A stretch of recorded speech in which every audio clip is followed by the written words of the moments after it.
Hi folks, Matt again. Just following on from the last video, I know I said we'd talk a little bit about how we do some things here in a little bit more detail. So today I want to talk about cows and grass, because these two things really are the basis and the backbone of our system here at Hill Farm.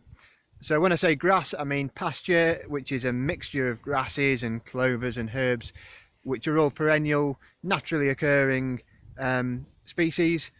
We don't have to sow them or plough or anything like that.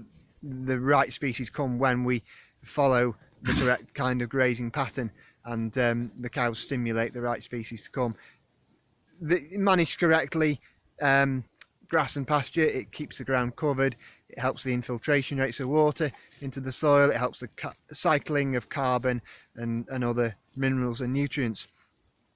We manage our cattle to rotate around the farm to fresh grass every day, and this is based on trying to replicate how wild ruminants, wild herbivores would move in the wild, constantly, you know, trampling, dunging, urinating, eating, moving on to the next patch. That's how we do it. So most of our cattle here are dairy animals. We produce raw milk, we produce raw kefir, we produce cheese and a few other things seasonally. Because of the way we feed the cows, they're on 100% grass and pasture. We don't try to boost the yields with any corn or grain or anything like that. That means the volume yields per cow are reduced from a modern perspective compared to most people, but this is far more made up for in the nutrient density and the nutritional balance of the products that we consume and that we sell. Obviously, as we keep cows, they also produce calves. Some of these calves we keep on, we rear on to join the dairy herd, the best heifer calves. The remainder of them we rear on and we have them for beef. And again, our beef is 100% grass and pasture fed. It again takes a little bit longer to achieve this because we don't feed corn, which a lot of people do just in the final stages to bring them on.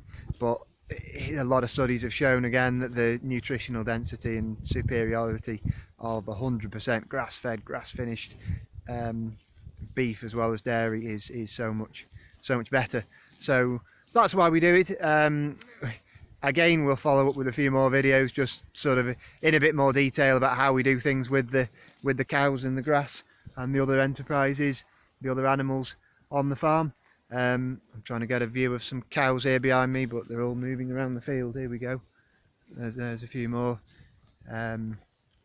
As you can see, a lot of our calves are in here. A little bit further around, we naturally rear our calves by suckling on the cows for an extended period of time.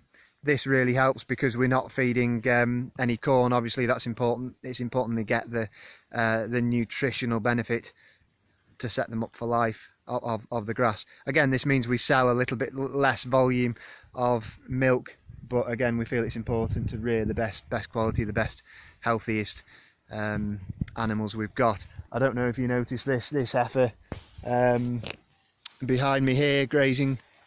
I don't know if you see, she's got a little green flap in her nose. If some of you are wondering what that's for, that's a bit of it. She's an older heifer, she's weaned, she's close to producing a calf herself, but because she's in the same group as some of these other younger animals, these calves which are suckling milk from the cows, she has that flap in her nose just to prevent her stealing the milk from the younger calves, because sometimes when they're reared naturally on a cow, they want more of it quite naturally. So that's just to stop her robbing the milk off the baby calves.